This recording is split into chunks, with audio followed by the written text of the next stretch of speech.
Hello, అందరూ ఎలా ఉన్నారు? ఈరోజైతే మనం పూజలకి చేసుకునే నైవేద్యాల్లో ఒక నైవేద్యం అయితే చూపిస్తున్నాను. అదే స్వీట్ పొంగల్.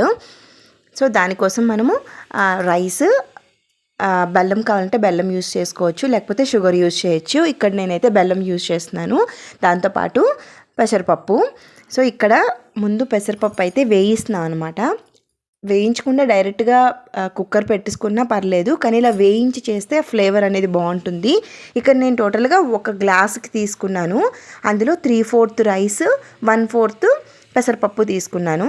సో రైస్ అయితే వేయించక్కర్లేదు. పెసరపప్పు మంచిగా వేగిన తర్వాత రైస్ కూడా వేసి రెండు మంచిగా వాష్ చేసి మనము గ్లాసుకి 2 గ్లాసులు వాటర్ తీసుకోవచ్చు, లేకపోతే మిల్క్ అయినా తీసుకోవచ్చు. మిల్క్ ఏంటంటే ఇంకొంచెం ఫ్లేవర్ బాగుంటుంది, టేస్ట్ అది బాగుంటుంది. దాంతోపాటు ఒక 1/4 గ్లాస్ వాటర్ కానీ మిల్క్ కానీ ఎక్స్ట్రా వేసుకుంటే సాఫ్ట్గా కుక్ అయిపోతుంది మనకి. సో కుక్కర్ అవుతున్న లోపు ఇక్కడ నెయ్యి వేసుకొని, మీకు ఏ నట్స్ అయితే మీకు అవైలబుల్ ఉన్నాయో అవి వేసుకొని మంచిగా నెయ్యిలో వేయించుకోవాలి. ఇక్కడ నేను జీడిపప్పు, బాదం పప్పు అయితే వేయిస్తున్నాను. సో బాదం అయితే నైట్ సోక్ చేసి ఇలా కట్ చేసుకొని అయితే వేయిస్తున్నాను.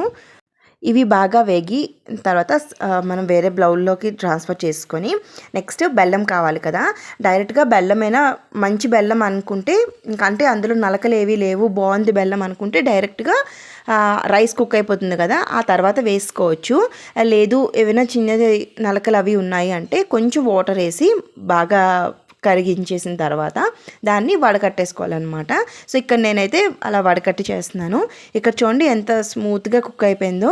సో ఇప్పుడు ఇందాక బెల్లం కరిగించేసాం కదా, ఆ మిక్చర్ ఇలాగా వడకట్టేసి వేసామన్నమాట. చూసారా, కలర్ కూడా వచ్చేసింది.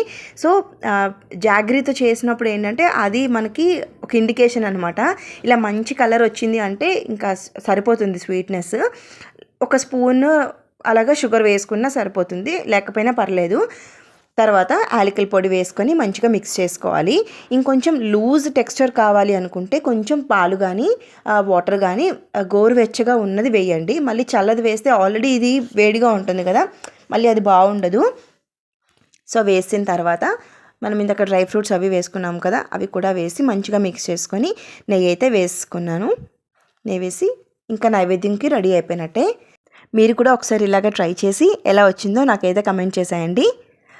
ఇది సంక్రాంతికి పొంగల్ పెడతాం కదా, అది నైవేద్యం చేశాను. ఈ మెజర్మెంట్స్తో మీరు కూడా ఒకసారి ట్రై చేయండి, మీకు కూడా బాగా నచ్చుతుంది. Thanks for watching. Have a nice day.